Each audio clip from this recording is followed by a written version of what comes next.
en el romanócito. Un colorante básico y un colorante ácido. Recuerden que la célula está constituida por componentes básicos y componentes ácidos.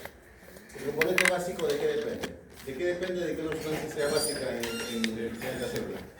pH mayor a 7. ¿Qué más? ¿Qué sustancias, qué componentes, qué estructuras tienen pH mayor a 7?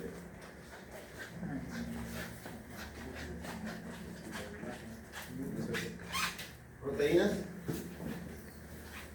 No.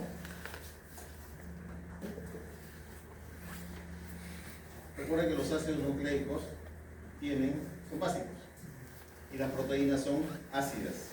Entonces, los componentes básicos van a atraer, en este caso, al azul de metileno, y los componentes ácidos van a atraer a la eosina y a la eosina Y o eosina B, cualquiera de los dos. ¿Okay? Entonces, yo tengo estos dos colorantes. Tengo un colorante básico que es el azul de metileno, ¿ya? Que también es un colorante catiónico, y uno de los derivados del azul de metileno es el azul B. O sea, yo puedo utilizar o azul de metileno o puedo utilizar uno de los derivados del azul de metileno que es el azul B. Entonces, cualquiera de los dos componentes vale. Y por el otro lado puedo utilizar eosina, que es un colorante ácido aniónico, que la puedo utilizar en su versión Y o en su versión B, cualquiera de las dos. ¿Okay? Entonces yo junto estos dos colorantes y esto es la base de la coloración de Romanowski. Variaciones en las concentraciones o con algunas adiciones hacen a los derivados de Romanowski. ¿Okay? Eso que les he pedido de tarea. Muy bien. Si es posible, pónganlo en su atlas para que nunca se olviden. ¿Okay? Entonces, este colorante básico me va a colorear los ácidos nucleicos, me va a colorear a los gránulos basófilos que pertenecen a los basófilos, que son un grupo de granulocitos, me va a colorear nucleoproteínas, ¿okay? O sea, el nucleolo se va a colorear con este colorante, y ligeramente o levemente me va a colorear algunos gránulos de los neutrófilos. Recuerden que los gránulos neutrófilos tienen los dos colorantes, absorben los dos colorantes, tanto el básico como el ácido. ¿Okay? Y la eosina va a pintar principalmente a la hemoglobina y a los gránulos eosina. ¿Okay? Entonces, cuando yo veo un glóbulo rojo, ¿con qué está pintado? ¿Con qué colorante? Glóbulo rojo. Con la eosina. Y cuando yo veo una célula mieloide, está coloreado principalmente con el azul de metileno, que son las estructuras azules. ¿Okay? Principalmente, pero hay una combinación de los dos porque hay componentes ácidos y componentes básicos en su citoplasma. ¿Okay? Entonces hablemos ahora de cada una de las células que ustedes van a estudiar a lo largo del curso. La primera es el hematíe o glóbulo rojo. ¿Okay? Es una célula nucleada que pierde el núcleo cuando alcanza la madurez. Eso es importante. Entonces, si no tiene núcleo, ¿cómo vive? Por eso les decía que tiene un tiempo de vida limitado. ¿Cuánto tiempo vive el glóbulo rojo? 120. 120 días. ¿Okay? 120 días. O sea, más o menos entre 3 a 4 meses. Ese es su tiempo de vida. Entonces, es importante que metan en su cabeza esos 120 días, porque esos 120 días me van a ayudar a entender cómo el médico maneja los tratamientos y cómo yo hago el diagnóstico en el laboratorio. Es muy importante. Y lo que nosotros evaluamos en el hematíe es estas dos cosas. Evaluamos cambios en la coloración y evaluamos cambios en el tamaño. Además, miramos los cambios en la forma del hematíe. Entonces, 3 características son importantes para nosotros en hematología del hematíe: el tamaño, la forma y la coloración. Tamaño, forma y coloración. El hematíe mide de 7 a 8 micras. Si es menor a 7, es microcítico. Citicocélula, ¿no? Micro, tamaño pequeño. Es una célula pequeña. Y si es mayor a 8, es macrocítico. Y si está entre 7 y 8, es normocítico. Entonces, tengo macrocítico, microcítico y normocítico. ¿Okay? Luego, en términos de volumen, el hematíe tiene en promedio 90 femtolitros, más menos 10, es decir, va desde 80 hasta 100. ¿Okay? Su área pálida central es casi 2/3 partes de su tamaño, 2 a 3 micrómetros. ¿Y puede haber variación de tamaño en sangre periférica de manera normal? Sí, 5%. Como referencia, 5%. Es decir, una persona sana puede tener 5% de hematías anormales. ¿Por qué?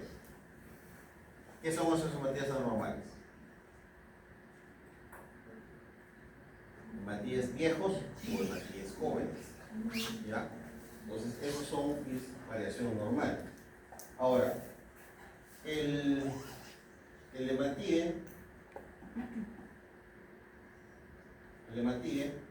tiene en su membrana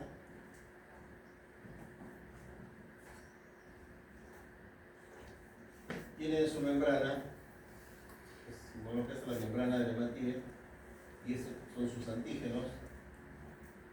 Tiene algunas moléculas que son importantes. ¿Cuáles son esas moléculas importantes? Son la espectrina y la anquilina y la proteína C. ¿Okay? Y también tiene troponinas, pero estas dos son las más importantes, espectrina y anquilina. ¿Okay? Esa espectrina y anquilina van a ser la estructura de la membrana que me permite que tenga esa estructura redondeada, y lo otro es que hay una malla de actina que está debajo de la membrana que permite que la célula sea flexible. ¿Ok? Sea flexible y que mantenga su forma.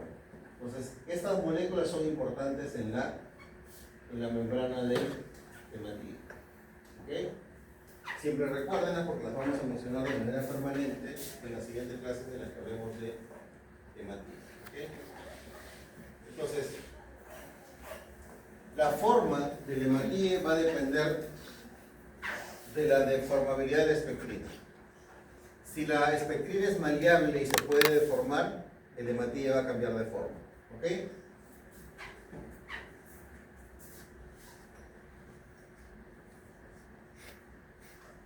Para evaluar al hematíe, nosotros tenemos que colorear una buena lámina. ¿Eso qué significa? Que tengo que saber cuántos minutos le toma al colorante llegar bien al citoplasma de la célula.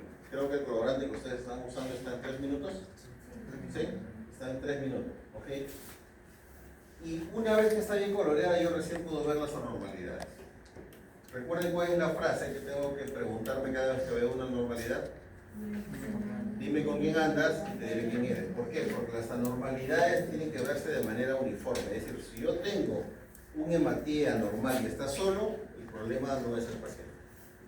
Pero si yo veo un hematíe anormal acompañado de otro hematíe anormal, yo sé que hay una patología detrás. O sea, una patología nunca llega con una sola célula, siempre llega con células acompañadas. Entonces, estos son 3 factores que yo tengo que evaluar permanentemente. Y siempre tengo que tener en cuenta si mi anormalidad es patológica o es artificial. Esto hay que tenerlo muy en cuenta. ¿Cuándo es artificial? A ver, denme un ejemplo de cuándo la patología podría ser artificial o la anormalidad podría ser artificial. Una anormalidad artificial. Artificial.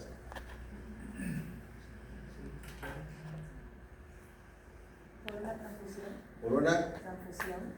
puede ser una transfusión. Tengo 2 poblaciones celulares, ¿ok? Eso es un buen ejemplo. Otro.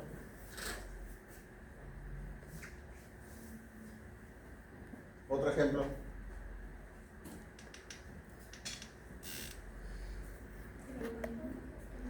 En el alcoholismo, ¿ok? ¿Qué más? Radiación. Todavía es patológico. ¿Qué pasa si yo en este momento voy a la tienda y me compro 10 botellas de solución rehidratante? 10 Gatorade y me los tomo. ¿Qué creen que va a pasar con los glóbulos rojos? ¿Se van a hinchar? ¿Sí? ¿Se hinchan o se deshidratan? Se deshidratan, porque yo lo que estoy poniendo es un montón de sodio y el sodio va a jalar líquido. Entonces voy a afectar a mis hematíes. Parece mentira, pero sucede. ¿Ok? Si yo en este momento me pongo a correr 10 vueltas alrededor del campo de la universidad, también va a aparecer hemólisis. Es artificial, no tengo ninguna patología, pero voy a hemolizar glóbulos rojos. Entonces existen muchos momentos en los que artificialmente podría influenciar. Ahora, ¿qué pasa si yo en este momento me deshidrato intencionalmente? Es decir, dejo de tomar líquidos por una semana. ¿Pasará algo con glóbulos rojos? ¿Se van a concentrar? Claro, el hematocrito va a variar, se va a concentrar, pero el glóbulo rojo le pasará algo. Se va a crenar. ¿Por qué? Porque mi cuerpo va a querer poner líquido en el intravascular y va a sacar líquido de donde sea. Va a sacar líquido de la piel y va a sacar líquido de las células. ¿No? Entonces van a aparecer lactocitos de manera artificial. Entonces, dense cuenta la sensibilidad de la hematía a los cambios fisiológicos, que pueden ser patológicos o pueden ser no patológicos. La semana pasada les dije que había 3 fórmulas que tenían que aprenderse, ¿verdad? Entonces, esas fórmulas me llevan a 3 datos, que son el volumen corpuscular medio, la hemoglobina corpuscular media y la concentración corpuscular media de hemoglobina. Estos son los valores normales. BCM 90 más menos 10, HCM 29 más menos 2 y CCMH 34 más menos 2. Esta es la hemoglobina corpuscular media y esta es la concentración corpuscular media de hemoglobina. Okay. Esta hemoglobina corpuscular media básicamente es una tasa en la cual me dice cuánta hemoglobina tiene cada hematía. Si yo tengo poca hemoglobina, es decir, si tengo anemia, esto se moverá hacia abajo. Y esto me mide la concentración corpuscular media de hemoglobina. Si yo tengo una anemia, también se moverá hacia abajo. ¿Okay? Por tanto, si yo no tengo anemia y tengo sobrecarga de hemoglobina, esto de acá se va a mover hacia arriba. ¿No? Entonces la hematía podría parecer más coloreada. Sin ver la lámina, yo tranquilamente puedo esperar poca coloración o abundante coloración, solo mirando los números de las constantes corpusculares. Y hay 3 cambios importantes que hay que tener en cuenta. Cuando varía el tamaño, ¿no? Cuando varía el tamaño, estoy hablando de anisocitosis. ¿Okay? O sea, microcito o macrocito es un anisocito. O sea, si yo reporto anisocitosis, debo ponerle el apellido. Anisocitosis puede ser microcitos o puede ser presencia de macrocitos. O sea, no solamente reporto anisocitosis como tal, sino tengo que ver cuál es la tendencia. Si hay más microcitos, microcitos. Si hay anisocromía, es que hay variación en la coloración. Si yo pongo anisocromía, yo no puedo asumir que es hipocromía, porque puede ser hiper o hipo. Entonces, si yo pongo hematíes anisocrómicos, tengo que acompañarlo de hipocrómicos o hipercrómicos. ¿Ok? O pueden ser normocrómicos con anisocromía. ¿Pueden ser normocrómicos? Sí. ¿Por qué? ¿Puede haber anisocromía con normocromía? ¿En qué casos? Solo un caso. ¿Cuál es ese caso?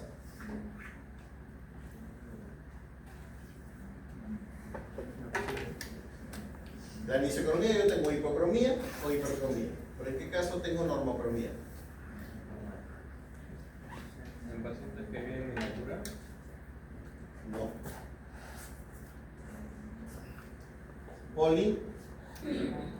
Policromasia. La coloración es normal, o sea, la concentración de hemoglobina es normal, pero puede haber diferentes tonos en esa coloración. O sea, el hematí es rojo o rosado, pero a veces se torna azul, se torna celeste, se torna púrpura. Pues por un efecto de maduración del hematí, ¿no? Entonces hay policromasia. Lo vamos a ver en un ejemplo más tarde. Y cuando varía la forma, es poiquilocitosis. Cualquier variación de forma es poiquilocitosis.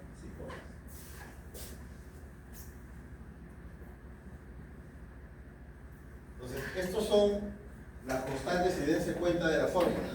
Para calcular el BCM necesito el hematocrito, que lo voy a multiplicar por 10 y lo voy a dividir entre los millones de células. Entonces necesito el número de glóbulos rojos y necesito el hematocrito. Con estos dos datos yo calculo el BCM.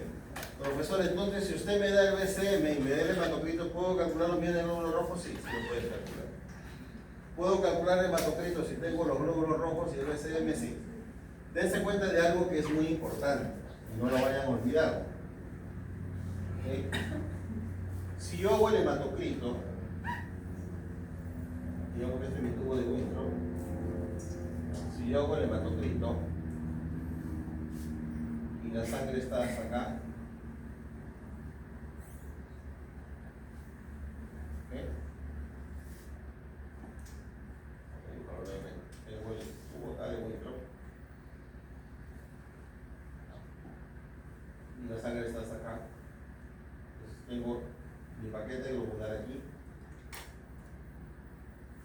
¿ok? Y esto de acá es plasma. El hematocrito no es otra cosa que esta proporción. Este porcentaje de glóbulo rojo con respecto a todo el tubo, eso se va a llamar hematocrito. ¿Ok? Si este BCM es alto, es decir, si el glóbulo rojo es grande, ¿el hematocrito podría ser alto? Sí. Varía, porque esto depende del volumen. Es como poner pelotas de básquet juntas acá. Va a ser más volumen. O sea, 100 pelotas de básquet van a ser grandes. Pero si el BCM es pequeño y pongo esas mismas 100 pelotas más pequeñas, el espacio se hace menor, se llena menos. Entonces, ¿el BCM guarda relación con el hematocrito? Sí, guarda relación con el hematocrito. Entonces, profesor, con el hematocrito y el número de glóbulos rojos, ¿yo puedo más o menos intuir cómo se mueve el BCM? Sí, de hecho el hematocrito está en la fórmula.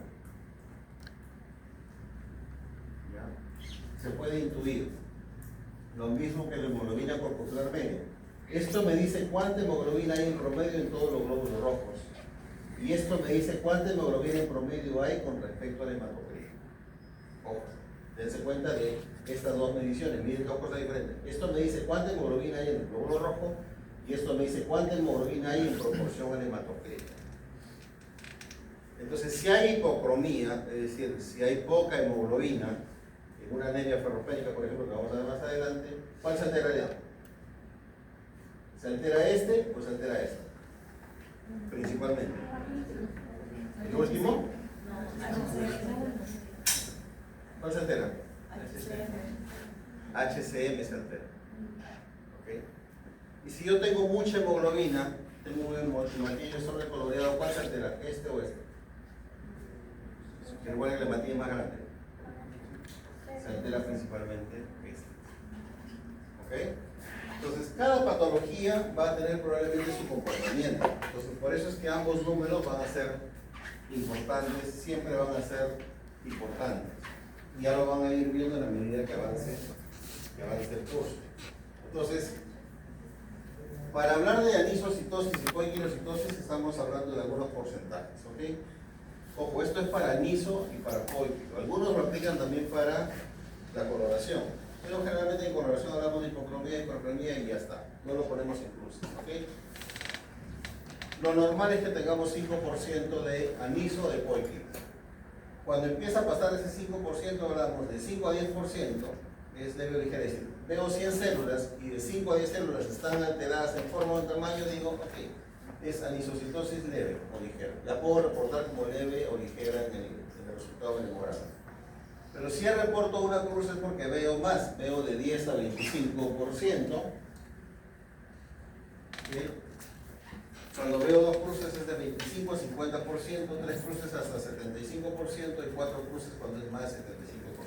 Cuando veo más de 75%, aplico citosis como sufijo. Es decir, si veo 75% de drepanocitos, pondré drepanocitosis. Si veo 75% de esferocitos, pondré esferocitosis. ¿Okay? Aquí están los ejemplos.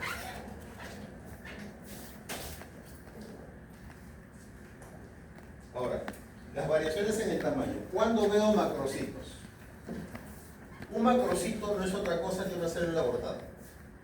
¿Por qué es una célula abortada?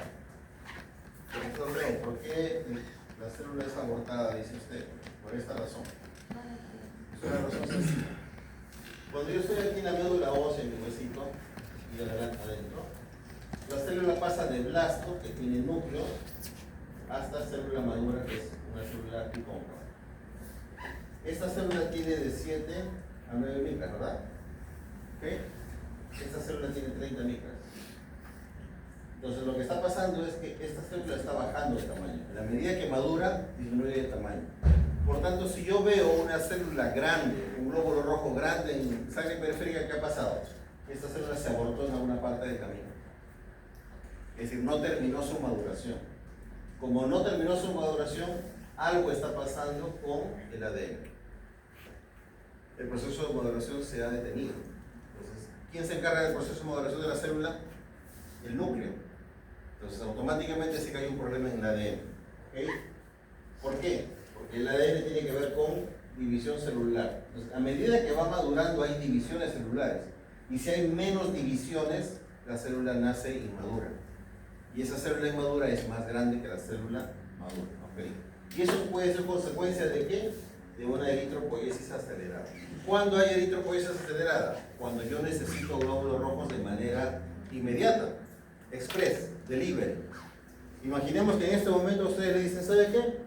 Mañana tienes el mejor trabajo del mundo en Cerro de Pasco, 5.000 metros de altura, ¿no? Entonces tú vives a 200 o 300 metros sobre el nivel del mar y de pronto tienes que irte a 5.000 metros sobre el nivel del mar. Tienes menor presión atmosférica. O sea, el aire pesa menos, la atmósfera pesa menos. Entonces, por tanto, es más difícil respirar, es más difícil captar oxígeno. Entonces, ¿qué hace tu cuerpo como respuesta? Empieza una eritropoiesis acelerada. Empieza a producir más glóbulos rojos. Por tanto, puedes tener una macrocitosis de sangre periférica que es fisiológica en este caso porque requieres más glóbulos rojos. La otra razón es que tus niveles de colesterol y lecitina en la membrana están aumentados.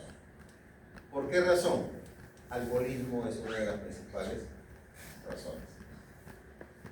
La otra ruta es que el hematín se vuelva pequeño, menos desde, aquí es 80, no es 70, por favor, por eso. Y si es de menos de 80, ya no es un problema del ADN, es un problema de la hemoglobina.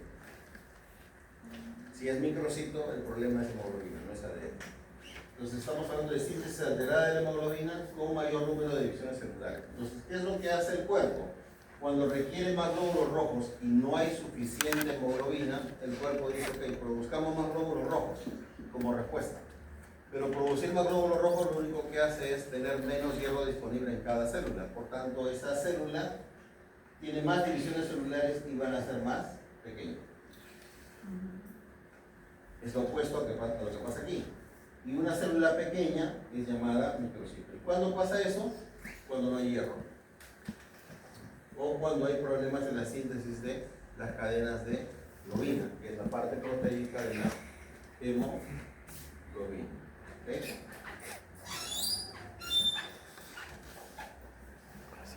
Ahora, las variaciones en color, ¿no?, pueden ser o hipocromía o hipercromía. Lo más común es la hipocromía. La hipercromía casi no nos molesta mucho, pero la hipocromía, vean que hay una relación directa entre la concentración de hemoglobina y la concentración de glóbulos rojos, porque ¿qué coloreo yo en el hematíe? El hematíe lo único que tiene es hemoglobina. Entonces, por tanto, cuando coloreo un hematíe, estoy coloreando la hemoglobina. Entonces, si baja la coloración del hematíe, automáticamente se evidencia de que no hay hemoglobina o está disminuyendo la concentración de hemoglobina en ese hematíe. Y cuando hay problemas de hemoglobina, automáticamente pienso en deficiencia de hierro, porque la hemoglobina es la que carga el hierro, y cuando no hay hierro para producirse, se produce menos hemoglobina o se causan más divisiones celulares y por tanto hay menos hemoglobina en cada glóbulo rojo. Pero también puedo pensar en anemias sideroblásticas o en talasemias, que son enfermedades hereditarias que cursan con problemas en el metabolismo de la hemoglobina. Pero también algunas veces el glóbulo rojo puede tomar diferentes coloraciones, es decir, puede tomar un tono azul grisáceo, el hematíe puede ser normal en tamaño, normal en forma, pero la coloración está alterada. Y toma un aspecto azul grisáceo, eso se llama policromasia. A veces, sobre todo en las anemias megaloblásticas o las anemias por deficiencia de B12, que también las vamos a ver en las siguientes clases, las células pueden ser más grandes, algunas veces pueden ser muy basofílicas. ¿Por qué? Porque hay restos proteicos. Y recuerden cuál es el colorante que pinta la proteína, es el azul de metileno, que los pinta de azul. Por eso es su nombre. O cuando hay un incremento reticulocito, como cuando nos hemos ido de vidrio en altura y aumenta la eritropoiesis. Ahora, el ver reticulocitos o el ver policromasia a veces es un signo positivo para nosotros. Porque eso ¿qué quiere decir? Que se están produciendo glóbulos rojos. Pues cuando se producen glóbulos rojos significa que la médula está respondiendo de alguna forma para compensar cualquier anemia que se esté produciendo. Entonces refleja recambio medular, refleja que esa médula está sana y que puede compensar o trata de compensar la anemia que las personas podrían tener. Existen muchas variaciones de forma de los hematíes. Acá hay una lista de algunas de las formas más comunes. La célula sendiana, también llamadas células de tiro blanco, los esferocitos, que son pelotas, los ovalocitos y eritrocitos, estomatocitos, drepanocitos, acantocitos, esquistocitos, equinocitos, nacleocitos, células del casco. Profesor, ¿qué son todas esas cosas? Todas esas cosas las vamos a ver ahora en foto, ¿okay? Que no se desesperen por aprenderse los nombres, pero todos son nombres intuitivos. Acanto no es otra cosa que cuerno. Recuerden el acantosaurio. Entonces, el acantocito es una célula que tiene un cuerno, un cacho. Este es el acantocito. Esquistocito no es otra cosa que un pedazo de célula. Esquisto es fragmento, ¿no? Entonces son células fragmentadas. Equino, acuérdense del caballo, de las ondas del cabello del caballo. Entonces es una forma ondeada. Dacrocito, dacro significa lágrima. El dacrocito es una célula en forma de lágrima. Célula del casco es igual a queratocito, ¿no? O helmet cells, también se le llama en inglés. El hematocito es como si tuviera una boca en hematía, es decir, tiene una cosa rectangular en el centro, ya no es ovalado. El drepanocito o célula falciforme es una célula en forma de plátano, es una forma alargada. El esferocito es una pelota redonda, es una esfera. Recuerden que la hematía no es una esfera, es como una moneda. Y el codocito, célula sendiana, es como una célula en tiro blanco. Entonces, acuérdense eso, van a tratar de reconocer esas células en todas las prácticas, probablemente en lo que vaya del curso. Ahora, esas son las variaciones de la forma. También hay variaciones en la distribución de los glóbulos rojos. A veces los glóbulos rojos pueden aparecer aglutinados o puede aparecer el fenómeno de Burgos. Entonces, en el caso de las células aglutinadas, lo que tenemos es lo siguiente. Es decir, yo tengo un extendido de sangre periférica donde los glóbulos rojos aparecen así. Aparecen juntos. Normalmente deberían estar así, separados el uno del otro. ¿Por qué están separados el uno del otro? ¿Por qué se separan los glóbulos rojos? Porque se separan. Se separan porque las células no pueden estar juntas. Recuerden que las células tienen carga negativa, ¿no? Entonces los elementos con la misma carga se repelen, ¿ya? Y a esto se debe a algo que se llama potencial Z, ¿ya? Esa es la carga negativa total que tiene el ¿no? Entonces cuando se aglutinan no es por carga, es por alguna otra razón y generalmente son anticuerpos que están pegando los hematíes o algunas sustancias que los haciendo. Por ejemplo, en algunos envenenamientos, veneno de serpientes, hay sustancias que pegan a los glóbulos rojos, los aglutinan. Ahí no hay un anticuerpo de por medio, sino es una sustancia que es el veneno, que es el que aglutina el glóbulo rojo. Entonces lo vemos así en la lámina. Y la otra es Rouleaux, que son las hematíes que empiezan a apilarse. O sea, tú los vas a ver en la sangre periférica apilado, como si fuera una pila de monedas, que es el fenómeno de Rouleaux. ¿Okay? Y esto básicamente es por alteración del plasma. O sea, hay una alteración en las proteínas del plasma que genera que se formen estas planas. Recuerden que las proteínas no solamente actúan en la presión oncoática que mencionamos la semana pasada, sino que es el medio en el cual nadan los glóbulos rojos. Si ese medio está alterado y la concentración de proteínas varía por alguna razón, los hematíes cambian su carga, porque recuerden que las proteínas tienen una carga. Y si cambia esa carga, se altera ese potencial Z y por tanto tenemos la formación de estas filas de monedas.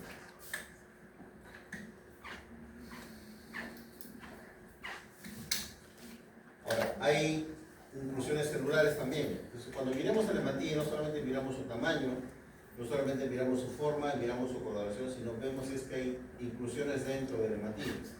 ¿Qué inclusiones puede tener? Puede tener restos de ADN, y esos restos de ADN que son color púrpura, un punto púrpura dentro del hematía se llaman cuerpos de Howell-Berlin, o pueden tener punteado basófilo, que son restos de ribosoma, ¿no? Y a eso le vamos a llamar punteado basófilo. O podemos tener cuerpos de genes, ¿no? Que es una especie de polimerización de la hemoglobina, que también se puede presentar en un color celeste y azul, que es una mancha irregular. O podemos tener exceso de depósito de hierro, y ahí hablamos de gránulos sideróticos. O cuerpos de Pappenheimer también, o los anillos de Cabot, que son una alteración, no es una inclusión, pero es más una alteración de la forma. Lo vamos a ver en foto en un momento para que puedan llegar la idea. ¿Okay? Veamos a las plaquetas. Las plaquetas son mucho más pequeñas, 2 a 4 micrómetros, la forma es discoide con un citoplasma azul. O sea, cuando digo discoide es que se parece al glóbulo rojo, pero es más pequeñito. ¿Okay? Y algunas veces, en algunas patologías, podríamos ver megacariocitos o restos de megacariocitos circulando. Incluso en algunas leucemias megacariocíticas podemos ver micromegacariocitos circulando en sangre periférica. Cuando vemos alteración en la forma y en el tamaño de las plaquetas, automáticamente hablamos de bizarrismo plaquetario. ¿Okay? Ustedes pueden reportar alteración de forma y tamaño, pueden poner simplemente bizarrismo plaquetario y el médico o la persona que lee el resultado entiende de que las plaquetas están alteradas en forma y en tamaño. Hay que observar cuidadosamente la morfología, el tamaño, la coloración y la estructura plaquetaria, porque esa estructura plaquetaria puede dar información de alguna patología que puedan tener los pacientes que asisten al hospital a hacerse un